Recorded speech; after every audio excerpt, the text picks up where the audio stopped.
So you're not feeling that great? No, it's been a rough haul, man. I've got the annual bout with bronchitis going on. How do I sound? You sound super manly, like way more manly than normal. You good to record? I think I'm on the rebound. All right. So a couple things here. Well, I guess it's just one thing. On r/NDQ, we got this question, and I think it's interesting because I've never really thought about it. Uh-huh. So the title of the post is Friendship Question. Yes. And I'll just did you see it? I did, yeah. Read it, though, so we can bring everybody up to speed. Third chair, Okay. Yeah, okay, so this is from D. Bellsberg. It said, "This is a question mainly for Matt or Destin, or really anyone who feels qualified to answer.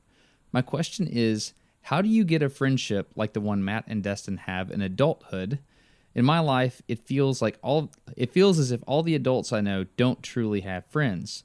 They all have coworkers that they may think of as sort of friends, but it doesn't seem to be the same thing. So how do you make or keep a friendship like the one Matt and Destin have in adulthood?" And I thought that was a really interesting question because I don't really think about this and how we do this, but there's a rhythm to what we do, and I thought it might be fun to explore that. Is that cool? Yeah, but I think it's cool to talk a little bit about us being pals, but also, I mean, we've got a whole podcast where that keeps coming up. So let's talk about that a little, but then let's go maybe just a touch more big picture, talk about other friendships that have worked and that haven't, and see what we can learn by comparing notes. Okay, it sounds like you have a plan on this. So did that sound like, because that was off the cuff? Oh, okay, yeah, I was about to say, how did you know this was where we were going? Okay, I'm good. hyper medicated, and so on the one hand, it's made me groggy, but on the other, I feel like I just see the code of the world all around me, and everything's very, very clear. Also, people look like tall walking lizards to me right now. We should exploit this for good. Okay. Yeah, let's do what we can. Okay. All right. Why do you think we're friends, Destin? Well, first of all, I kind of picked you. We've talked about this in the past, but yeah, we've covered all that stuff. Okay, so you're saying intentionality. Yeah, so I've often thought about the kind of people that you want to be around. There's some younger men that I'm friends with, and I'm trying to discourage them from maintaining some of their older friendships. Like maybe some of their older friends that they've had for a really long time are into really bad things and they're a negative influence in their life. I've observed that, and there seems to be this level of comfort that people have with these old friends. And I'm not saying you should not be friendly with people, but at some point you get to choose who you spend your time with, and you get to choose who you let speak into your life. And I mean, I specifically remember a long time ago when I was growing up, we had certain groups of friends, and then at some point they started making decisions based on popularity and things of that nature. And I made a very clear choice. I said, you know what? I'm going to purposefully pick friends in my life who are better than me, and I'm going to try to better myself by being around them. And it was really weird because when you kind of drift away from a friendship intentionally, you get to walk back into that a couple years later when you see the person, and you get another data point on where their life is and where your life is. And it's really weird. Have you done this? I've done that in both directions. Yeah, I've certainly moved on from friendships. I've also had people move on from me and then go on to have that data point check back in 2 years later moment reflect really well on them and really badly on me. So I think I've both been the guy who moved on for my own good, and I've also been the guy from whom others have moved on for their own good. Now, are you just saying that to be charitable to the world here, or are you no, I've crapped the bed in friendships, man. Like, okay. I think I mostly have gotten them right, but I've got a few that I really regret, and stuff where I thought I was being a good friend and, doing what you do to be a good friend, and I clearly wasn't. I lost a couple of friends, a couple guys I really liked, respected, but both people who are better than me. Very smart, well-educated, successful people. And I don't know, I just shot the breeze with them like a kid. I was in my 20s, I guess, and maybe approaching my 30s, and I just had a way that I did friendship, and so I did that, and I thought it was going great. And it wasn't, and I got a brutal phone call, not even a phone call, a voicemail message where I got dumped by one of those two friends, and then The other one kind of told me off when I called him up and was like, hey, what happened? And that has hurt for like 10 years. Time out. Well, what happened? Like, how'd you get dumped as a friend? I can't imagine calling somebody and being like, we're not friends anymore. Done. Like, is that what the voicemail sounded like? Yeah, okay. All right, I'm good with this. Yeah, the voicemail basically said, you care about yourself too much and you don't listen to me very well. And I'm cutting people out of my life who are too worried about their own direction and not worried about mine. And What? I've had a tough run, and you want to talk about things that you're working on and projects, and it's great that you're excited about that, but I don't think you actually care about me. And so I got the message, and I called him immediately. Of course, I was in Safeway here in Lander, and I called him, and he didn't pick up. And so I left him a really honest, like deep apology message, and called him again. Eventually it became really clear I'm never going to talk to that guy again, and I've never talked to him since. And What? at first I was like, that guy's a jerk. I didn't do anything. And I thought about it more and thought back on our last several conversations, and he was really hurting over some stuff, and I felt I was trying to be supportive, but in reviewing it, I could see how it came off badly. In the spring, I went to a place where I'd hung out with this friend, and it just made me feel very emotional and sad about what I'd done and that I'd lost that friendship. So I tried to track him down and failed, but I did get a hold of the other friend who broke up with me, and it was amazing. I called you right after that conversation. I just called him and was like, hey, I remember see that. it. And I see it. I didn't see it then. I was kind of hurt and mad. And also I think you kind of wronged me with how you handled it. And to be truthful, I'm a little hurt and mad, and I don't think we should be hurt and mad anymore. And we made it better, and it was really life-giving. So I'm 1 for 2 on those 2 friends who dumped me on the same day. But yes, I have been dumped by friends and probably deserved it. You? I've never had an experience like that. That's honestly, I think that's kind of weird. I mean, I think it's kind of weird. Yeah, I think it's weird to think of your friendships with people as a thing, like a status, like, oh, well, you're either in or out. I mean, it's not a discrete or a binary type thing. There's a scale of, of friendship, right? Yeah. And I think there's this, I think the term you use is circle of trust. Like there's this level of friendship where the closer in proximity you get to like the real things, the real questions. The term I use is open kimono. There's a few people that I'll just go full open kimono with. Like, here, I'm vulnerable. This is me. Like, this is the naked emotional Destin here, right? And there's certain levels of friendship. Like, there's some people that you say hi to at the coffee shop every day, or, I don't go to a coffee shop every day, but you get the idea, like in your daily routine. And then you get more and more familiar with these people. And then eventually there's people that you call when life goes crazy and you want to tell them everything and game stuff out. And I think ultimately the most open kimono you should be is with your spouse. The goal is to have a spouse, if you're blessed with a spouse, that you can be true and real and open and honest with about everything. Yep.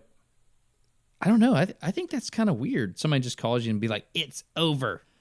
If I'm honest, that feels kind of like a playground kind of thing. I've decided I'm not friends with you anymore. I can remember hearing that in preschool. Yes, I can too. And in this situation, my initial response was to take it that way. And my secondary response was, there's a lot of truth being said in there, even if it's mixed with some meanness and some hurt and some emotionalism. And I'm going to try to think differently about my friendships and my role in them. I mean, it's certainly a watershed moment for me in my relationships, and not a fun one. But I've moved on from friendships. I mean, maybe not with an announcement quite like that, but I'm guessing you have too. I mean, you acknowledged earlier that you've made conscious decisions to move on from relationships, or to move people into the outer orbits of your circles of trust, if you will. There's a couple of things for me. Number one, I think about if the person is a positive or a negative influence in my life. Because if you were to graph, I don't know what's on the vertical axis, whether it's, how good of a person you are. I'm doing air quotes around the word good, or just overall morality or intelligence, you gaining knowledge and stature and wisdom in the world. That would be on the vertical axis, and on the horizontal axis would be time, like the arrow of time of your life. So I imagine my life kind of like this function, this squiggly line going along in life. And in general, that function is either going up, like you're becoming more wise and honorable and charitable and productive, or it's going down. And I believe who you bring in and out of your life can affect the general trend of your life. Like, I've explained this a couple times about calculus. If you take the derivative of a function, that tells you if that number is going up or going down. And so in general, I want to be friends with people who make that function go up for me. The graph generally trends up, and I become more humble, more all those things, And I kind of strategically make decisions about who I'm going to spend my time with based on how they influence my life in that way. And it's not necessarily, I don't know, the thing that your ex-friend said when he said, well, you're focusing too much on you and not enough on me. That's kind of a strange way to look at it. I don't look at it that way, like I want to selfishly evaluate what you bring to the table for my life. That's not what I'm saying. What I want to do is, we're all striving for the same thing. I want to surround myself with people that get it. Like, they get the bigger picture of life, and that the goal is to leave this place better than we arrived, and to think others focused rather than self-focused. And so I think I just strategically move those chess pieces around the board to, I don't know, let some of those people's attributes rub off on me a little bit. I think my friend had a legitimate gripe. I think he was hurt. I don't think I was a good enough friend to him. I don't think I was thoughtful or strategic enough about how to support him. I also think it was silly that he wouldn't let me try to make it right. So yeah, I don't know. I still hope maybe I'm treading carefully, because I'd still like to be friends with that guy. I want another run at that relationship. He's a good dude.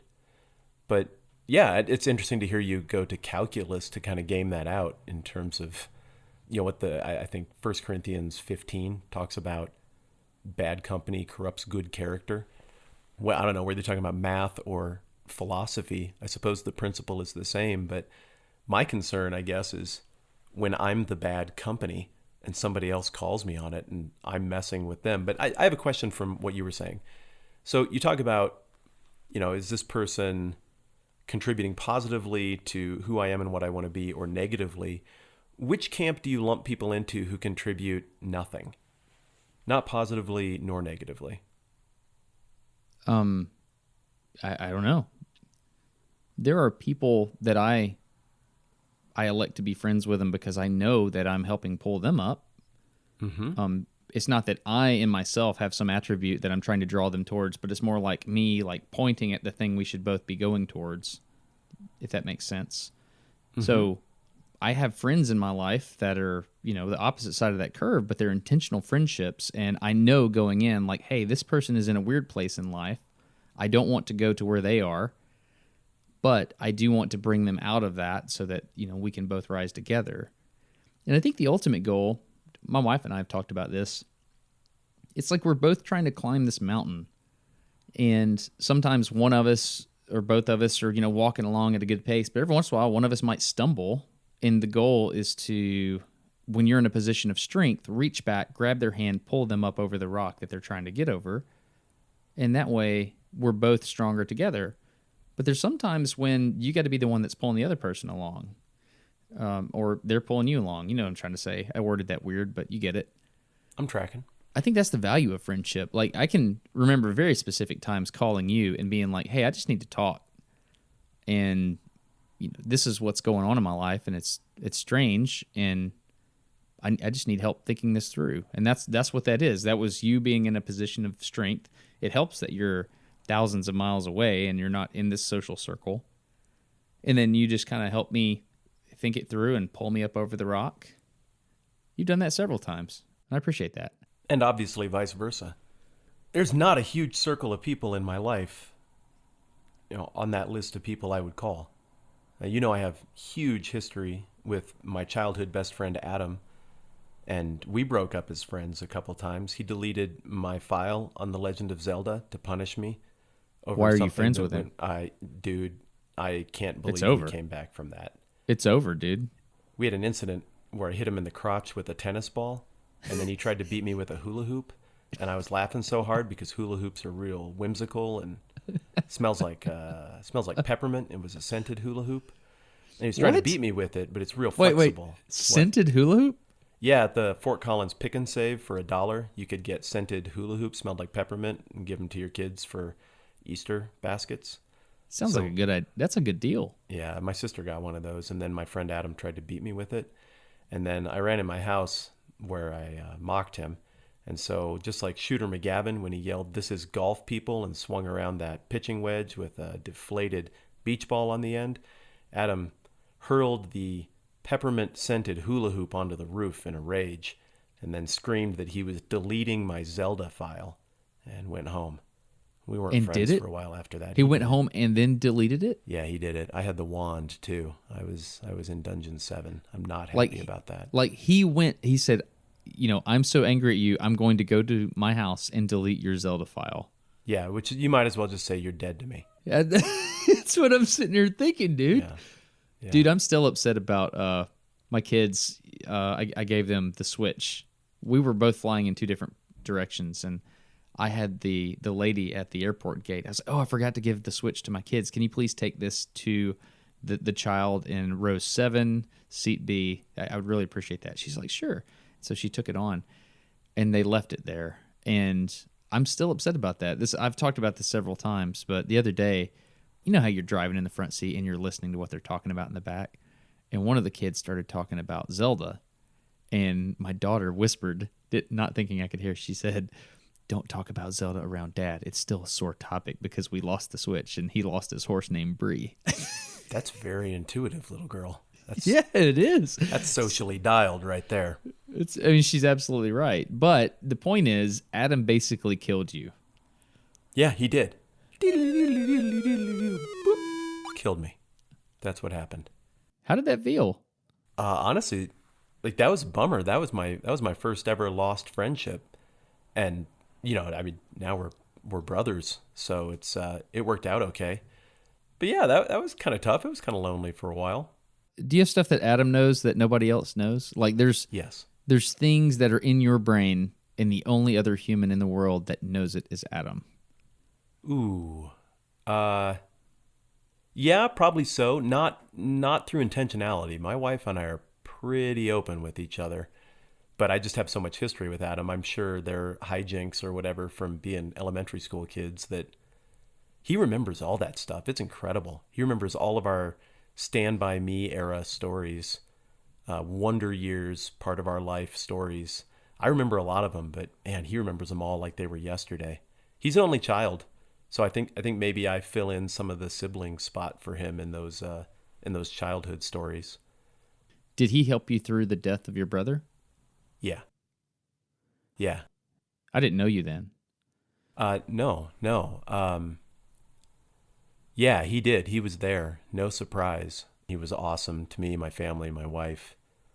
Yeah, it's a good long-term friendship, even though there's been, we've hurt and irritated each other throughout, but we are dead honest with each other's flaws and faults and struggles, and yeah, and there's been another moment or two also where stuff was really broken and hurting, also before I knew you, and Adam was the guy I jumped on the phone with. So this is an interesting thing because you have friends in your life, but these friends come at different times in your life. So if again thinking about the ray, if you think of geometry, the point and then the line going in one direction of your life, different people enter your life along that ray. And yeah. Adam hit your life at a point where some of the most important things you were struggling with was, how to use the whistle in Zelda. Yes. That was always rather confusing to me. Well, yeah, and you blow that whistle on any number of stages, and a whirlwind comes. You blow it somewhere else, and a lake dries up. I don't get it. I mean, that's baffling for a young person. It really is. So, I mean, obviously, you worked through that together. Yes. But then there's me. I called you out of the blue. And I was like, hey, you're an interesting person. I would love to talk to you and spend time, I don't really know how the heck that happened, but it was a very different thing, So our brains were more matured at the time we became friends. Yeah. And so I think everyone has these friends that they develop in childhood, and they're based on certain things. The foundation of those friendships are experiential, I think. We were in this certain situation together. Yeah, war stories. Yeah. I think adult friendships or things that happen when you're older, those friendships tend to be more about common viewpoints of the world and the way you see things and want to accomplish certain goals. Am I going way too far out into Crazyville here? No, I think you're onto something. And I think what's the name of the person who made the comment on Reddit? That person is D. Bellsberg. I think D. Bellsberg is onto something when he or she suggests that adult friendship is tough to come by. Literally, just before we jumped on the microphones, I was talking about friendship with my wife. And yeah, and again, hey, I'll level with this too. I mean, hey, we're talking about deep stuff. I think my job is weird for friendships, and I think I'm very exceptional and lucky to work in the kind of setting that I do, where I have so many friends at my church and in my community. But my role is weird, man. I mean, you've been around churches. There's no hiding it. I'm a pastor. That's an odd job. You get into the deep water with people on all kinds of stuff, and that affects relationships. And there's kind of this old thing about like pastors having trouble having friends the longer they're in a place. It gets more difficult.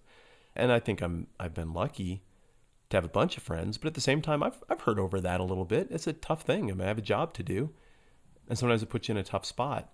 As I got out of the car, processing that out with Camilla just now, she said, here's the thing though, take a look around at all of our peers at this point in life with kids and just size up where they're at with friendships.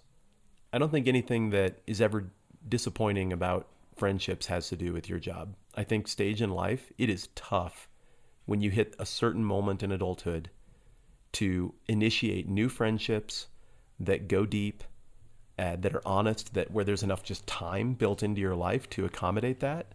And she was saying, if that's going to happen, it's going to have to be a really conscious choice. And that's why you're good friends with Destin. That's why you're good friends with Adam and a couple other people she mentioned, is just because you guys have decided to make the time. And so I guess my number one response to the question asked is just that. It's the people you decide to take that very, very precious in-between time that you have in the little seams and cracks of life and allow them to fill in those seams and cracks. And there's just not much room for a ton of people there. And so I guess pick wisely. And I feel really blessed to have either picked wisely or been picked wisely. I don't know how that rounded out, but I think you get what I'm saying. Yeah.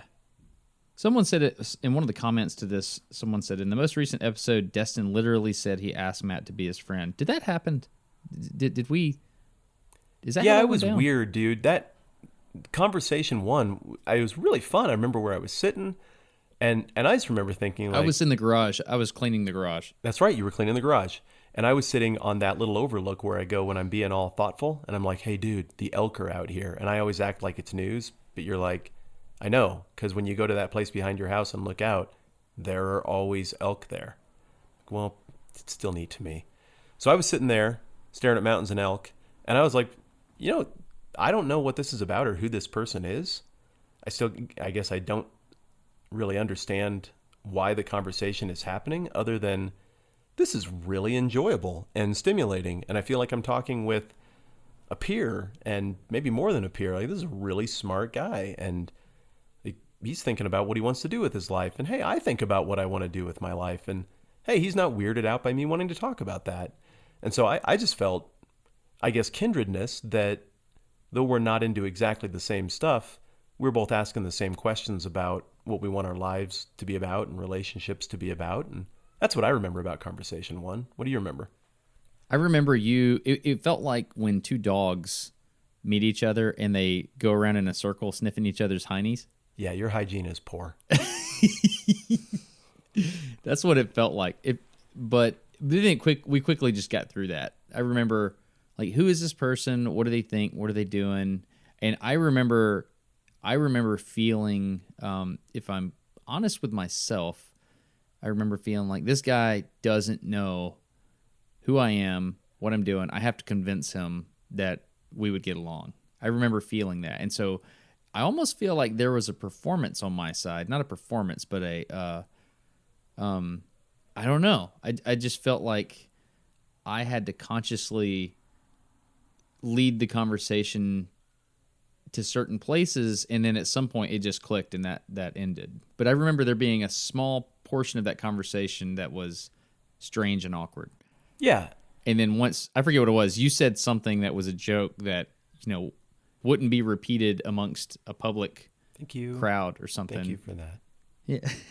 I don't even remember what it was, but I remember like, oh, okay, cool. We just got past that. Like, I know this is dumb. This is a really weird example, and I'm going to regret this, but do you remember the first time you like passed gas in front of your wife? I think it was... You don't have to tell me the story. I think it was as we introduced ourselves. Like, hey, beautiful, what's your name? Camilla, what's your name? Sorry about that. It's Matt. You know what I'm saying? Cabbage earlier. You know what I'm saying? Like, there's this well, it's like this. There's these little steps that happen in a friendship or in a relationship, and you're like, there's this period of time where you're like, oh, we're both going to pretend that we don't fart, and then it comes to a certain. You know exactly what I'm talking about. This is just something. We're past that, Camilla and I. We're past that. So there was this guy named Josh. He was a young man that was older than me. He was a class ahead of me, and I just really looked up to him. He wasn't in science or engineering or anything like that. He liked music and art and poetry, but I just thought he had a really good head on his shoulders, and he got me a job at Dairy Queen. I just really respected this dude. And he said, I was up in Nashville this weekend, and I met this guy at this music place, and we were talking, and we became friends, and he's like 40, and I'm like 20.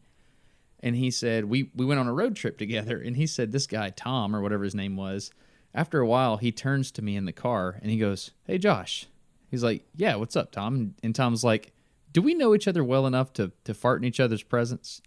And Josh is like, well, yeah, Tom, I guess we do. And then Tom ripped one, and then they passed the fart barrier together, right? That's so funny. There is a fart barrier, isn't there? Yeah, I don't know what that is, but I mean, and it's a level of intimacy. Continue. I'm sorry. It's right. I mean, yeah, it's true. There's this level of intimacy. Taking off my coat. Don't mind me. We're gonna act like we're so formal or whatever, and then there's this like, oh, okay, he's just a person too, or she's just a person too, and then that level of intimacy just. There's these different stages of how real am I going to be with this person. And at some point, you're just completely real. And you're like, I'm sorry, I goofed that up. And you can apologize. I don't know how to articulate what I'm saying, but... So does trust just happen, or do you choose it? Oh, you choose it, definitely. Definitely. Because there's some people that aren't worthy of your trust. Yeah, but that's pretty obvious. But there are a lot of people who are worthy of your trust, yet you don't give it to all of them. Well, okay. Well, here's the thing. Have you ever heard of a Monkeysphere? Do you know about this? I've heard of monkeys and spheres. So there's this scientific thing called Dunbar's number. Okay. And I don't know who the guy was. There's some dude named Dunbar, and he observed monkeys like in the wild. And what he was trying to do was figure out how many how many monkeys they could track socially and have meaningful relationships with. Huh. Yeah, and so there's this number of people in theory that you can track and you can kind of keep up with mentally, and you can have meaningful friendships or relationships with them. And it's believed that number is somewhere around 150. It's disputed. Some people say as low as 100, and some people say as high as 250 or something like that. But the number of people you can meaningfully have and maintain a relationship with, what is that number to you? Do you know? Well, that depends entirely on what you mean by relationship. Yeah, exactly. And so I used to have a much larger inner circle than I do now. The number of people who are on the maximum trust call during windshield time list at this point is a lot smaller than 150. It's smaller than 10. I don't have to go into double digits on my speed dial. Yeah. Yeah, what about you? What's your number? I don't know. It just depends. I mean, if I think about all the people I know and that I have history with, for me, typically, I have a meaningful relationship with a person if I have gone on a trip with them. Like, for example, if you've ever gone on a mission trip to like build something for an orphanage or anything like that with a person, I mean, dude, you get to know each other really, really well. Or if you go on, I don't know what life is like for most people, but if I have a mission that I have to accomplish with, like if I've been in the back of a Black Hawk helicopter and we're going to fly across the country and we're going to do this thing as we fly, when we come out the other end of that trip, we know each other and we care about each other. And so I think that's why soldiers care about each other so much. I don't know. I mean, yeah. And I mean, just the jeopardy of what they do and the trust is kind of mandatory in order to get the job done. I think there are a lot of levels there, but yeah, I do know what you mean about those trips. I've done, well, I got to be getting close to 70 such trips, not just mission trips, but learning trips, adventure trips, travel trips where I am in one way or another am leading a group. And you're right, there is something that happens on those. And I can remember just about everybody who I've ever had on any one of those kind of adventures, whether it's to go serve somebody or go learn something or whatever. Yeah, war stories, history. I mean, you get to see how people behave in a different environment. You get to see people's character when they're not totally deprived. in control of what's going on. Yeah, all of that stuff. And you learn a lot of things. And there are certainly people who I've traveled with who I then make a mental note, never again. And others where you get to be pretty good friends as a result of such an adventure. Yeah, so my point in talking about the Monkeysphere is people typically have a number of friends they can have and maintain. And the level of friendship obviously changes, but I think you and I we're extroverts for sure. Mm-hmm. You don't think you're an extrovert? Are you seriously about to sit here and argue that you're not an extrovert? Yep. That's horse crap. You're an extrovert. What do you do? What do you do when you need to recharge? Me? Yeah. What do you do when you've got a little downtime? Unfortunately, if I'm honest right now, I go do social media. Uh-huh. What do I do when I have downtime? Fish. Correct. I don't know. I really like people. I really like social things. But I replenish energy with time alone in my own brain, reflecting on stuff, thinking about things. I think you restore energy and recharge the batteries with other people. Okay, I'll do an awkward Matt Whitman apology. Because you do that. You like to apologize very publicly. Sorry. And I'm going to. I apologize so much. Shut up, dude. I'm sorry I said horse crap, you're an extrovert. But I still think you're an extrovert. Okay, that's fine. I don't mind if you think that. Yeah. You may be right. But I'm sorry I said it so forcefully. I don't care. Are we still friends? Are we still friends? I'm not ready to delete your Zelda account, but you're pushing it. So speaking of marks of friendship, my friend, one of the things that uniquely marks our friendship is that I bear some away luggage that has your monogram on it. Yeah, that's right. Yeah. I gave that to you. I have an SED, Smarter Every Day, away piece of luggage that is my go-to bag for getting everywhere. And I'm talking about Away because they're sponsoring this episode. So Away is first-class luggage at a coach price. You know this. Can you say things that sound engineering-ish so I don't feel like a poser about why this stuff is awesome? Oh, yeah, totally. So the cool thing that I like about Away luggage is that it has a removable USB charging battery unit. So you can charge your phone from your luggage. And if you've ever traveled, you know that that's an issue. You have a hard time keeping your cell phone charged because, I just flew back from Seattle yesterday. And, it was a good grief. It was like an 18-hour day and your phone's searching in airports and all this stuff. So they've solved that problem by integrating a battery into the luggage itself with a USB charging adapter on it. On the newer models, you can pop that battery out and just hold it in your hand. So you could get on the plane while charging your phone, for the carry-on bag, And then you could just pop that battery out real quick and just carry it with you on the plane and charge your phone as you fly. Just a really cool design feature. They're obviously thinking about the workflow of travel. Other things I like are the casters themselves. There are 4 casters or wheels on the bottom of the luggage, and they have really, really good bearings. I know that sounds silly, but when you're carrying luggage at an airport, you typically tilt it and you carry it behind you. But with the away luggage, I don't. I actually hold my arm out in front of me and push the luggage because the casters are so smooth. I mean, you can just push it. I don't know. It's really neat. Yeah, it's like walking a dog, but the dog is cooperative. Yeah, exactly. It's just effortless. And to your previous point, those batteries are a tank too. They're not like those little cheapo things that you get online. I mean, I don't know. I charge my phone again and again and again. So it's not like this will get you by for a minute in a pinch. Like, they kick butt. So isn't there some kind of promo or something? Yeah, there is. And it's for $20 off a suitcase, visit awaytravel.com/NDQ20. That's the numbers 2 and 0. And use the promo code NDQ20 during checkout. I've decided I'm going to get one of the larger ones for myself. The first thing that comes to my mind as a consumer on the internet is this is going to cost me an arm and a leg for shipping.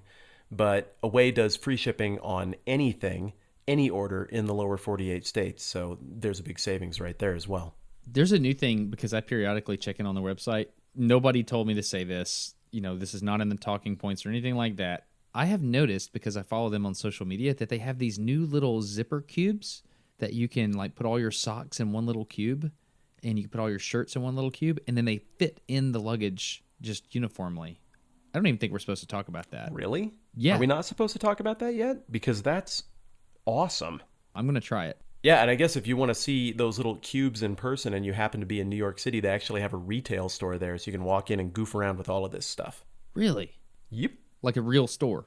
Yeah, real store. All their stuff on display. You can poke around and see why it's better. I'm going to go check that out next time I'm in New York. Anyway, again, if you want to get one of the most awesome bags in the world, which you can totally do, for $20 off that suitcase, visit awaytravel.com/NDQ20 and use the promo code NDQ20 during checkout. That's it. Thanks to Away for sponsoring No Dumb Questions and for helping make this program happen. I want to try to give a really brass tacks answer to the question, but before I do, I want to piggyback on something you were bringing up about the Monkeysphere. I don't remember what's called, Dunbar effect. Was that the name? Yeah, the Dunbar number. Excuse me. Dunbar's number. Forgive me. I just pulled. There's a Wikipedia page. You read that article that I think it was in The Guardian, The Atlantic, something like that, about YouTube Burnout that came out a month or two ago? Yeah. Remember talking about this? Sure do.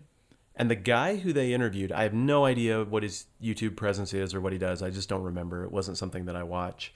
He made a brilliant comment. He said that the reason he feels burnout and that he thinks other internet-type people feel burnout is that the human soul is designed for only a certain number of relationships, and the internet artificially can create a connection with what feels like so many more, to the point that the soul gets drained and all relationships feel hollow and empty. And I thought that was incredibly insightful. Do you remember that quote? I do. I don't remember the exact words like that, but I certainly feel that. I feel that you were on the phone with me earlier when I was in the drive-thru, and you heard what happened. I did. Yeah.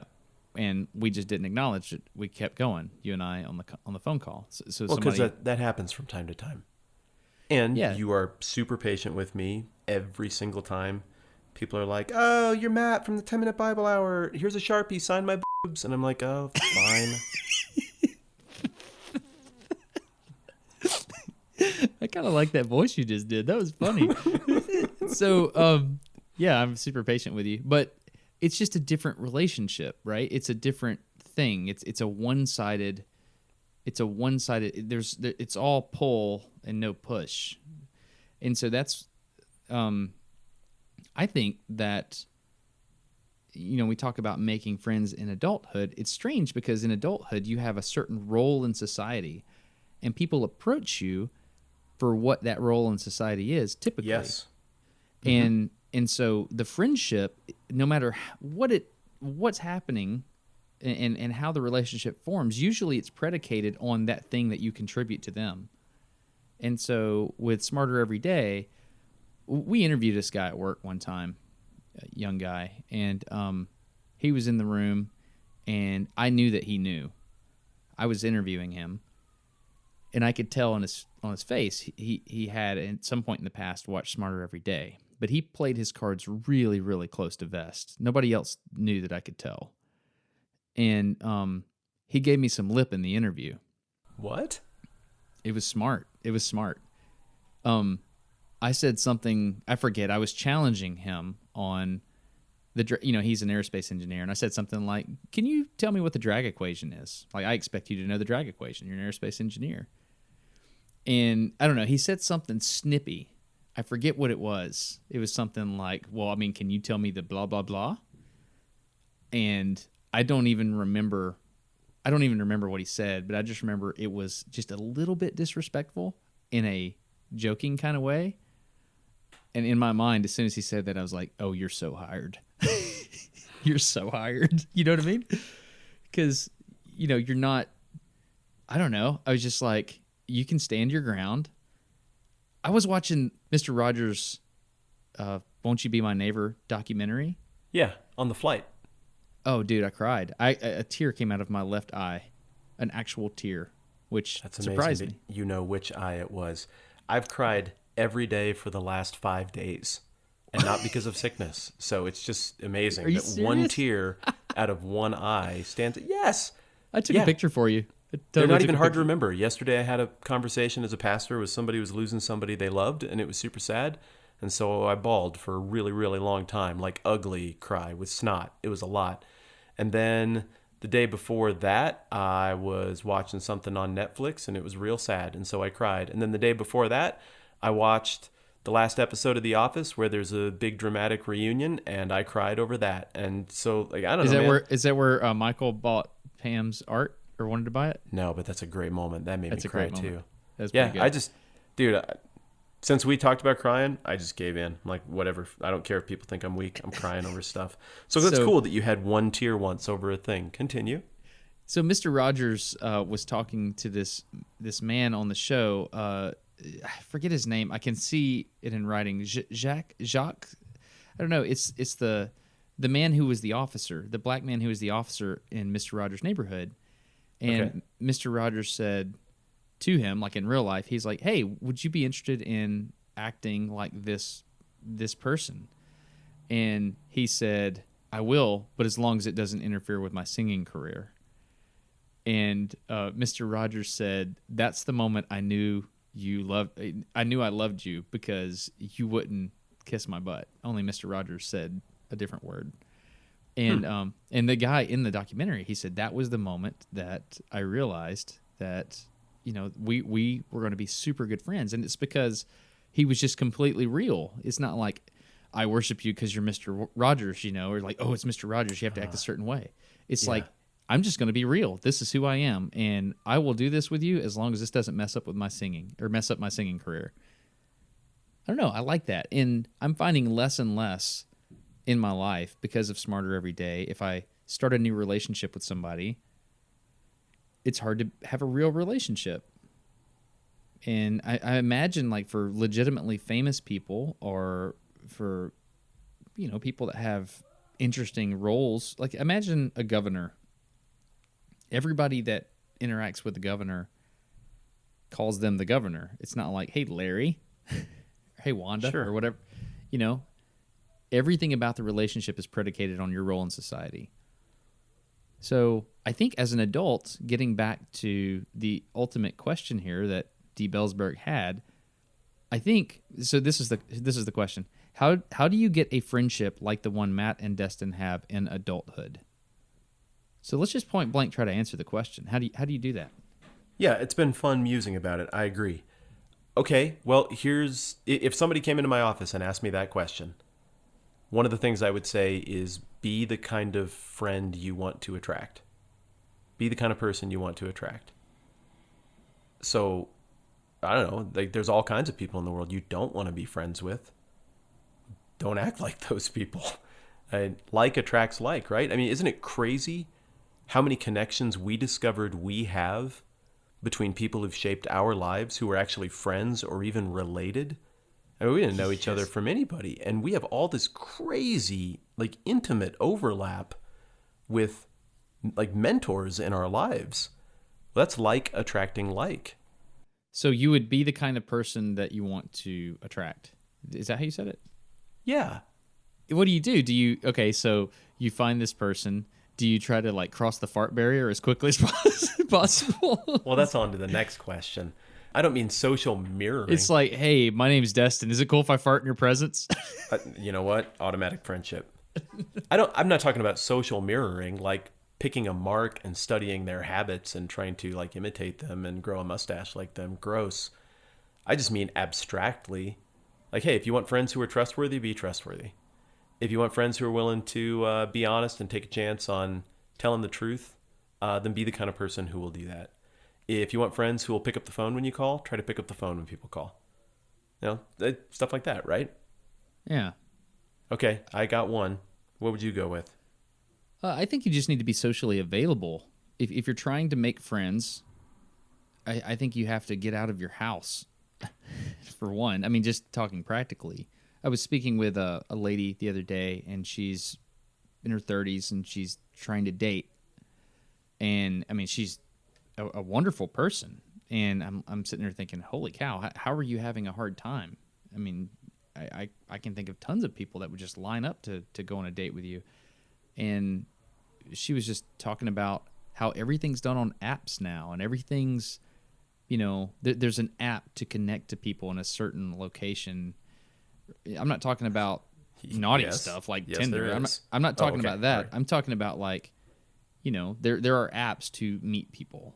Yep. You know, in a completely normal, innocent way. And I'm just thinking to myself, that's weird, man. I don't like it. No. So obviously I have not been on the dating scene since I was 19 years old, but I have been on the counseling and guidance scene for a very long time. In fact, I've been on that scene through the entire process of the online scene becoming a scene. So I've watched this happen. I've counseled premaritally and post-maritally, you know, couples who met this way, had their relationship shaped by initial online impressions. And that is a different animal. I really feel for people who are trying to make friends or even pursue a romantic relationship in this day and age. I don't mean to sound like get off my lawn guy, but I'm sorry. The whole internet dating app thing, there are problems. There are time bombs built into that approach that people don't become aware of until they've done it for a while. It's a tough scene. Yeah, so I think what I would say is get out of the house and do things. Well, what would you tell people to do if they wanted to meet somebody? And we're talking friends here, right? Yeah, we're talking friends. We kind of shifted to like dating apps for a sec. But if you wanted to go out and make friends, what kind of stuff would you suggest people do? I would say join a club of some type, like a place. Like I've got a friend that he goes and he bikes with people. Like they get road bikes and they go and they're like, today we're going to meet at this location and we're going to ride 20 miles. And he is not in their sphere of influence at all. Like he has their monkey spheres do not overlap. There's no Venn diagram there. The only way he interacts with these people is he gets a bike, puts it in his truck, and he goes to that location and rides a bike somewhere. I think Reddit's pretty neat about that. Like some of your local subreddits are pretty cool. You can go to r/Huntsville, Alabama, for example, and see what kind of stuff's going on, and like show up and go to those places. Like I spoke at there's a place called OTBX, Old Town Beer Exchange. They asked me to come give an hour-long talk, and I just showed up. And I was like, what do you want me to talk about? They're like, just talk about Smarter Every Day and how that happened and stuff. And it was a physical location that people met, and they tried to think about things that were bigger than or different or whatever. They just talked about things together. It was interesting. I met people at that I still am in contact with. Some neat things came out of that, but I had to get out of the house to do it. Everybody's busy. I'm very busy, but I was like, let's put that on the calendar. Let's do it. And so I went to it. I met people, and I still know those people. Yeah. When's the last time you went somewhere that Like you made an additional, I don't know. Let's come up with a goofy metaphor. It's almost like the world is out there and you get to explore it, right? And there's these territories that like over there in that meadow there's a tree, and at the top of that tree there's this squirrel nest. So you have very specific knowledge about that area, that tree. Okay. When's the last time you kind of did an about face and you looked at an area of the map that you didn't know and you just went in that direction? You're like, I'm going to go explore this area socially. When's the last time you did that? Because we kind of go to those places that we're familiar with and we just go there over and over. But the cool thing about having autonomy and the ability to make decisions is you can pick good areas to go to. You can pick an area where let's go to this place. Like, let's go to the local homeless shelter, and on Thursday nights they feed people. Let's go there. Yeah. Yeah. I can think of some recent step outside the box activity, but not as often as I used to do it. Because if I'm to be totally truthful, my life is pretty full. I'm not in a place where I feel like, man, if I just had a good friend, or if I just had somebody to be married to who I could share life with, or if I just had some kids to invest in, or if I just had people who put me in a position of trust to try to help them with stuff in their lives. Like those things are present right now. When they weren't as present, I took a lot of risks, like walking into places that were hard to walk into because I was going alone or just with a friend, and it wasn't really in my element, and it was hard. And I probably shied away from too many of those things, but I was usually rewarded for the times that I took the chance. So I think I see what you're saying. Some of my favorite memories from university, like I played on this flag football team with other people from the American Society of Mechanical Engineers. Okay. And we didn't have enough people. And so I recruited this guy named Antonio. I was like, Antonio, we need more players for our team. Can you make that happen? He's like, done. So he showed up. He showed up with these guys, and oh my gosh, did we become friends. I love those dudes, man. Totally do. So the cross-cultural stuff, really, really good. I really like that.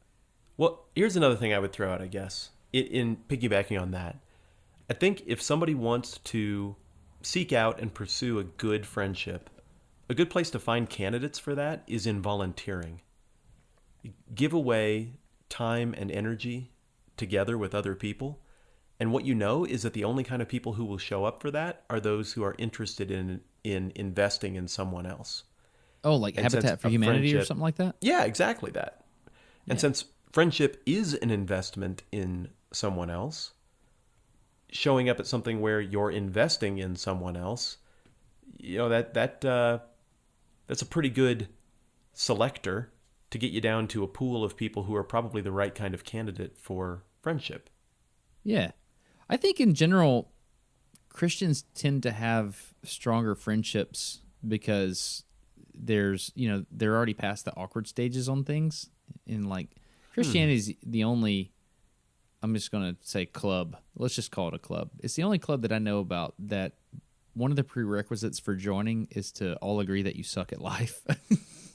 A lot of times people are like, oh, that's so weird. I don't want to enter into that because they're all hypocrites. But I found it to be the opposite. People are like, I suck and I don't have this figured out. And I'm in a place to try to figure it out more. I think that's interesting. Yeah, in my experience, I don't think that's the language we would use or that I hear. But yeah, I guess I think I'm tracking with you. Like at the most fundamental level, the idea is that you don't need a God if you don't have a need. So acknowledging a God is an acknowledgement of weakness, of shortcoming.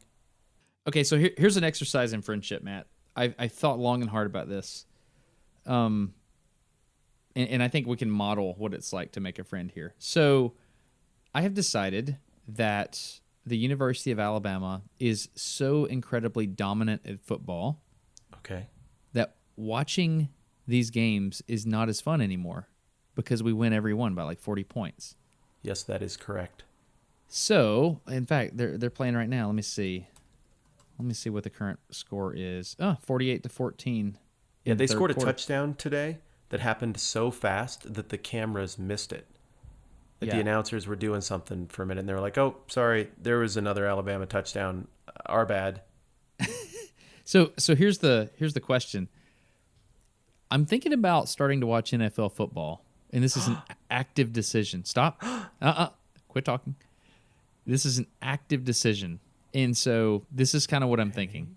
Okay. There's two teams that I'm very interested in. Okay. One team is the Seattle Seahawks. And the reason is that I used to go to school with Sean Alexander, who, as you know, was a fantastic running back for the Seahawks. I do. Very, very interested in him as a person. I mean, he's had a great personality. When I met him face to face, gave me the time of day, actually spoke to me. And, there was that awkward dynamic. And so I just feel emotionally invested in him as a person, and he was with the Seahawks. So that makes sense to me. And the second thing is I'm considering rooting for the Denver Broncos. Oh. Okay. And the reason I'm considering this is because I don't know a lot about the Denver Broncos, and I know it's your life, and you would enjoy explaining it to me.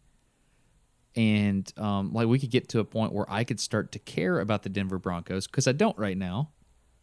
But it is possible I could get to the place where I care about them, and we could talk about it, and you could tell me things that I don't know, and I could learn and stretch and all that good stuff. What do you think about that? That sounds wonderful. Okay, well, first of all, Sean Alexander was an excellent NFL player with a solid reputation, and I consistently drafted him in fantasy football because I like the way he played and I like the numbers he put up. So I can't argue with that rationale. It's been a long time since he played for Seattle. Coaches have come and gone. Things have changed. I think they changed leagues in that time. They were in the AFC. Now they're in the NFC. Maybe that was about the time they switched over. So the point, a lot of water under the bridge. The Broncos would certainly be a different experience than Alabama right now, because they give as good as they get and not much more right now. They are in the put things back together phase, but the Broncos have got one of the most charismatic, talented athletes in all of professional sports playing for them right now in Von Miller, and he makes it really fun to root for them. So I'm just throwing that out there. I would love to share a Denver Broncos fan, I don't know what you call it, investment with you. So you just think about that more. And if you decide to go with Seattle, I will still talk about the NFL with you, and we will still have fun. But should you decide to open your heart to the Denver Broncos, I will make sure that is a memorable and meaningful experience for you. I have never cared about NFL at all. And it's a strange thing, because I know that my team, the Alabama Crimson Tide, that we are in a dominant dynasty right now, unlike anything we will probably ever see again in my lifetime. But for this brief moment, it's so dominant, it's not enjoyable to watch football. I like that, but I mean, there's this point of diminishing returns where you're like, oh, I wonder how much we're winning by today. Yeah.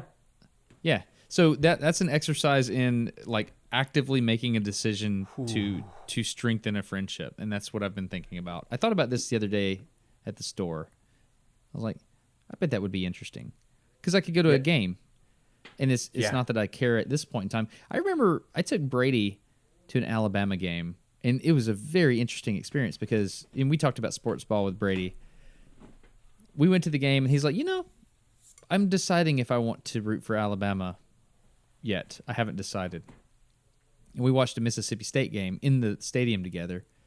And he says, I don't know if I'm a Bama fan yet. Just let me experience the game, and I'll let you know. And then at the end of the game, he's like, yeah, I think I've decided to root for Alabama. I was like, I appreciate that, Brady. But he actively made this decision, and it's given us things that we could talk about in our friendship. And, I root for Australia in cricket, because it's something that we can have in common. It's interesting. Yeah, because go Australia. And who could forget all the great Australian cricket players right now who are so dominant in helping Australia to the results that they're achieving right now? You know them.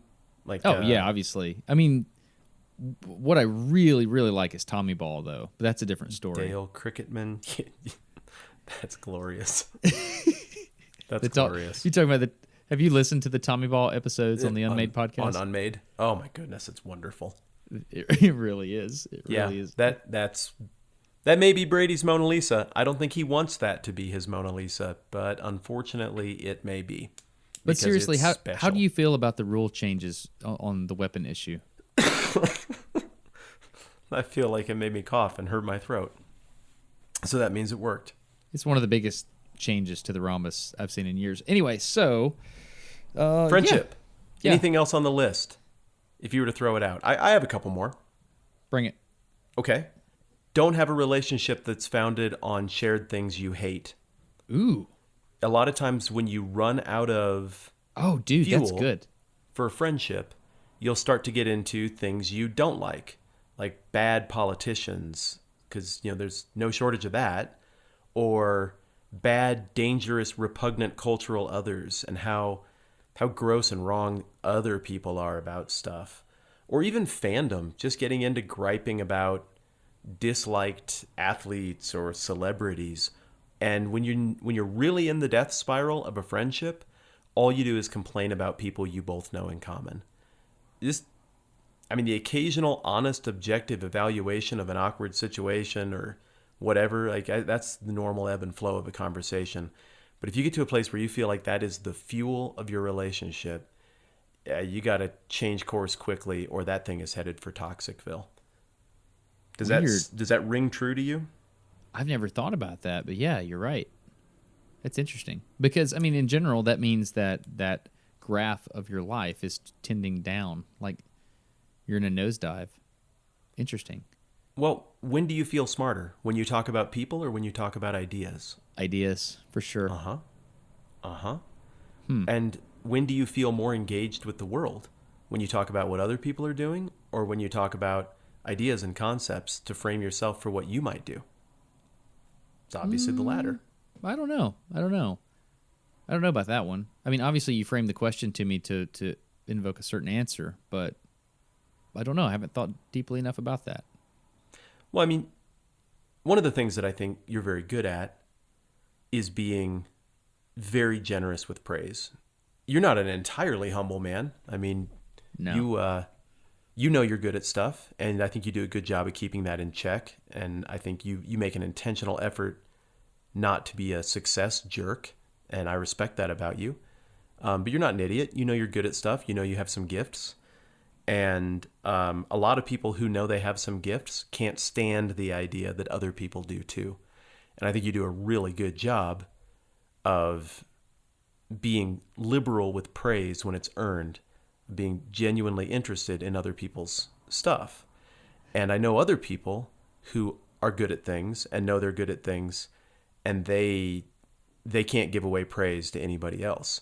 So when someone else talks about other people in their relationship, it's likely to be negative. When you talk about other people, you do a pretty good job of respecting that person's name and work even when they're not in the room. So I guess I would augment what I just said by saying, if you're going to talk about other people as a main subject of conversation, just so long as it's not constantly griping about other people, I guess is what I'm driving at. If you can send me a paragraph, okay, I will get it printed up and I'll send those 50-cent pieces out, if that's cool with you. Yeah, that's absolutely fine. Let me see if I just have it right here. Certificate draft. Awesome. You got it? Yep, here it is right here, and I am forwarding it to you. There it is. Let's read it real quick. On this date, is hereby recognized as a certificable licensee and certificate holder, affirmed henceforth with gratitude as his registered Notum Question supporter. In memory of this pivotal moment, you are also made a recipient of the certified, registered, and bonded 50-cent piece, which is first emblematic of the Blood Oath Covenant you bravely consummated while alone on the internet, and which is second further emblematic of your commitment to exploring the world in both concrete and abstract forms with wonder, reason, thoughtful even-handedness, and not doucheness towards people whose explorations lead them to different conclusions. Also, seriously, thank you for making our podcast happen. You're generous and cool. That's so good. I noticed you've got my name smaller. Where you sign it, you're gonna sign it bigger than my name. I definitely am. That is adorable. Okay, so here's how this has worked. We said we're going to send physical 50-cent pieces because at some point in time, one of the listeners sent us a box of 50-cent pieces. And we said we're going to send those out. So that's happening now. Thanks to everyone who supports the podcast, and thanks for people who played the 50/50 at the5050.com, the 5050. Or the 5050.com, because we bought both. Oh, I'm so glad people actually are in on the joke and they're playing the 50/50 just to be in on the joke because they're like, I get it. Yeah. These losers want to keep being friends on the internet, and I'm going to hit this stupid button that doesn't mean anything to be in on the joke. Yeah. Well, it's appreciated. And Yeah. we have given away some of those 50-cent pieces. We did at the Nashville meetup. Yeah. This spring or whenever it was. Yeah. So, yeah, it's time for the next round. In my life, it feels as if all the adults I know don't truly have friends. They all have coworkers they may think of as sorts of friends, but it doesn't seem to be the same thing. So how do you make or keep a friendship like the one Matt and Destin have in adulthood? I think my answer to that would be real with people, be others focused, think actively about the types of people you're spending your time with and invest in them. Like call them and ask them how they're doing. Like actively pick up the phone. Sometimes I'll call people and say, I don't have things to talk about right now. I'm just calling to check in. I like it. Yeah, I like that you do that. Yeah. And that was the moment when I knew we were going to be friends. Was you called me one time and you were like, it was like a week after we talked, and you called me to tell me something ridiculous that didn't matter at all. You were like, that's it. Just want to tell you. All right, got to go. I was like, oh, I know what that means. That means we're friends now. Cool. Yeah, that was the fart barrier moment for me in my brain, becoming friends with you. So bullet point it real quick. Okay. I would say the trust thing is a big deal. Be the kind of friend you want to be friends with. Fuel your friendship with the right stuff, not toxic stuff. And just practically speaking, I think in this day and age, everybody's got that black rectangle in your hand that can distract you and take up all your time if you let it. Instead of using the black rectangle to fill the little blank spaces in your life, look to fill it with things that move you toward having the kind of relationships that you want. Fill that with relationship stuff. And you can do that with the black rectangle too, right? You can, yes, but not by popping balloons with monkeys that throw darts. Oh, that's your game that you've been playing. Yeah, it's really fun. It's hurting all my friendships. I think it's okay to have barriers in those friendships. Like there's certain things that hurt me, and I know you're socially intelligent to know that there are boundaries there, and so you'll take it right up to that point, and you also challenge me. You also tell me when I'm getting stuff wrong or when you think I'm getting stuff wrong, and in my mind I might not be. And, maybe the third time you tell me, I finally hear you. I think it's okay to not just try to be the kind of person that I sent a text message to someone the other day. They tweeted something. And I said, hey, I know I don't know you that well, and we just recently met, but this text came across very, very strange, and it makes you look pretty bad. And I thought for a while, and I was like, dude, I am not close enough to this person to say that. And I started figuring out how to backpedal out of it. You know what I mean? Yep. And the person texted me and said, oh, thank you so much. They're like, it's like this. And then they gave me an example of something. They're like, that really reads differently than the way I meant it. Thank you. And I was like, holy cow, that feels like a gamble I just took. It also felt very forward and scary, but it played out in that particular situation. And I think me and that person are closer. It could have just as easily gone the other way. I don't know. I guess take risks is what I'm saying.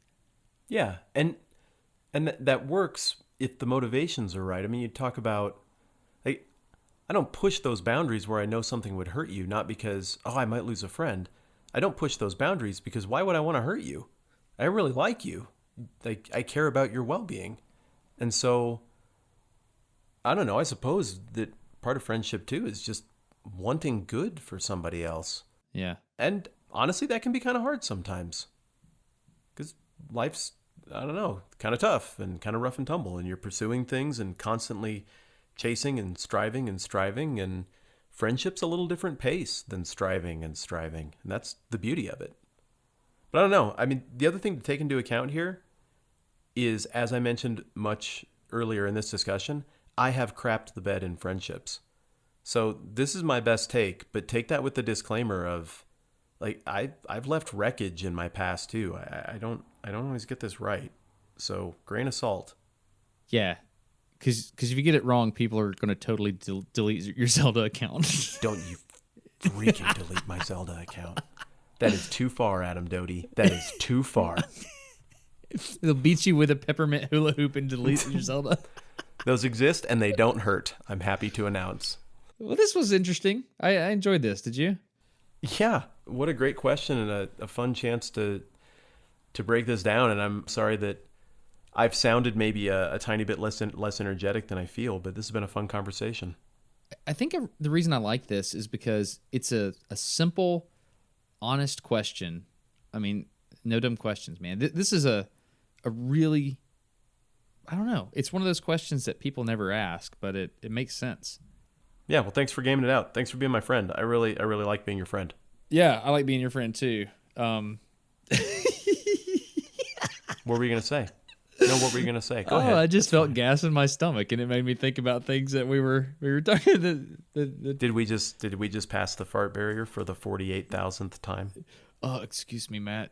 Dude, do I know you well enough to pass gas in your presence? Absolutely not. Hold that in until there's injury. I think that's the funniest part of the way that guy asked that. Is just like it was such a formal request. I make a motion that we as friends pass the fart barrier. It's like Facebook official at that point.